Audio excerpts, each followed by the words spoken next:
Hey everybody, what's up? Welcome back. And today we are going to cover our land acquisition script. Okay, this is incredibly important.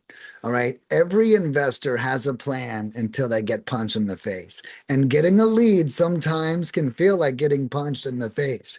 And what that means is that you're going to like, I know what I'm going to say, I know what I'm going to do. And then boom, a lead comes in and you're like, what do I do? What do I say? It kind of puts us in shock a little bit, right? So I created these courses. You could print them out, have them nearby, and you could use them as a reference sheet.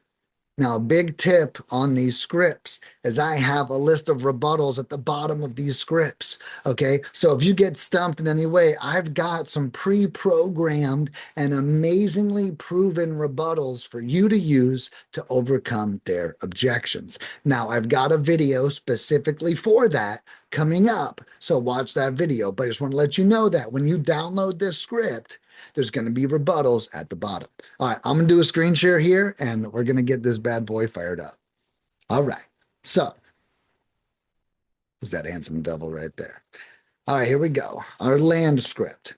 All right. Now, starts with some tips, okay? Because the most important thing we can do is make sure that we're in a great mindset. All right. So, the first tip, read the notes. Be optimistic and visualize a positive outcome. This is so important. This will put you in the right mindset. What we do by accident is we'll read the notes. We think that we're going to have an awkward conversation, and then we think the worst thing is going to happen rather than the best thing. And we talk ourselves out of calling the lead altogether. Okay. I do not want you to do that here. So, back to number one, read the notes, be optimistic, visualize a positive outcome. This will get you feeling good energy, feeling uplifted, and ready to take on the challenge ahead. Okay, the next thing is you'll see I've got a little tip here. Don't just shoot for disqualification. I have a lot of people that I meet with think that working a lead is getting them to disqualify themselves. That is not working a lead. Do not kill this lead. Leads don't die, you kill them. Okay, don't kill this lead. I'll give you an example. One client says every time he calls a lead, he says, "You don't really want to sell this property, do you?" Yeah, don't ever say that. That's not the move. Okay, we do not want to enter, we do not want to get no's from them. We want to get yeses from them. All right. So back to number two. Focus on the seller having a great experience. I think we miss this all the time.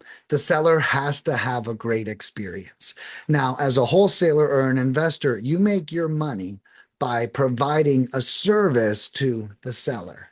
All right, keep that in mind. So we have to be giving them a great experience. If we're making 10, 20, 30, $50,000, that profit can be justified by the amazing experience and service that we give the seller.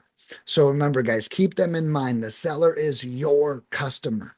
All right. And you're providing customer service on these calls. I really want you to consider that. All right. So, what experience are they having? What are they going through? How difficult is their life right now?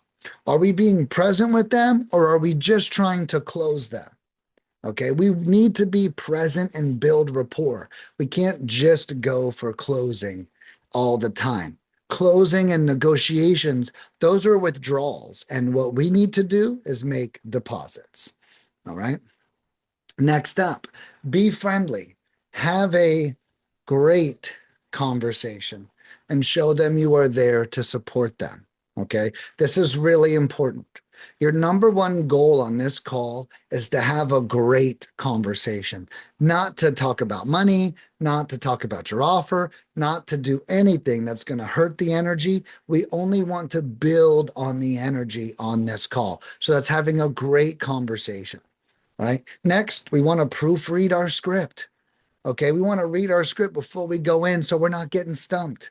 Right. We don't have time to get stumped. Right. As soon as we fumble or drop the ball or say something, the seller's going to lose confidence. So let's get as much practice in as possible so we can feel warmed up for this call. So proofread the whole script before you call a lead. Next, call the lead. right? And never use the lead's first name. I know it seems like a big rapport builder to say, hey, is this Bill? But you know what? You don't know if that's Bill yet. Okay. And trust me, I've seen the leads get wasted all the time. Do not mention the seller by name unless you know for a proven fact it's their name. And the only way you know is if they told you. Okay. So if they haven't told you yet, you, not the cold caller, not the name on the record, all that doesn't matter. They have to tell you in order for you to know their name. Okay. So we want to open up by saying the names we do know. We do know the cold caller's name that called them. We do know the street name. We do know the address. So we want to use things that we do know. So, hey there, you recently spoke to Sherry about the 3 acre property in Galveston, Texas. Is that right? Oh, yeah, yeah, I sure did. Oh, great. Well, hey, well, Sherry mentioned you may be interested in selling, but I just had a couple of questions to determine whether this piece of land is a perfect fit or not for me. Okay. Now, one of the things I recommend we do here is we have what I call a due diligence checklist. Okay. For your ideal property, you should have a list of questions you need answered, right? If you need it to have utilities, that should be one of your questions. If you need it to have a survey, that should be one of your questions. Okay. Whatever you need to know, if you need no slope, if you need no FEMA, no wetlands, these should be in your due diligence questions. Okay. Now, a lot of these questions we ask for you when we cold call. So you're going to actually get these answers. But in the case that we don't get them, you still need to know them. So you could start off by saying, hey, I see that, she got some questions from me already. So I just have 2 or 3 for you here. Okay. And then you could ask the questions that you need, but make sure when you get off the phone with the seller that a lot of your base information is covered. Okay. Another pro tip while we're covering the checklist or we're talking about the property, look for any opportunity you can to interject a story of your own or ask them about a story they might have. Stories are what tie us together and bring us closer together. Okay, so stories are incredibly important. So we want to try to get those out while we're conversing with the lead. Okay, now once we get the information we need, continue with the script. Thank you for all that info. Over the next couple of days, what I'm going to do is I'm going to do some additional online research to make sure this property is right for me to buy this month. If it is, I'm going to send an official offer out to you. Would you prefer that offer in an email or in regular mail? And if they say, oh, I prefer to use email, but no matter what they say, you ask them to confirm it. Regular mail, great. Can I just confirm your mailing address just so I send it to the right place? Email address, awesome. Could you just read your email address out to me so I can make sure that I have the right one? We want them to confirm it. Okay. Then they give us that information. Well, thank you for that. So we move pretty fast over here. So what I would do is I would expect to hear from me in about 2 days max if we're going to make an offer or not. Now, real quick, have you ever sold a piece of land before? And no matter what they say, keep going, yes or no. If they say, no, I haven't, then, oh, well, great. Well, hey, I know that you might not, and no matter what, hey, I know you might not have a lot of experience in this. So what I like to do is walk all of my clients through the contract that I send them. If it's okay with you, could we set up a time in a couple of days to talk again? And then I can go over the contract with you. Now, this is really important. We're like inviting them to the closing table. Now, they might say yes, they might say no to this closing table conversation, right? If they say no, not a problem. When you get the offer, if you want, you can call me directly and I will walk you through it line by line.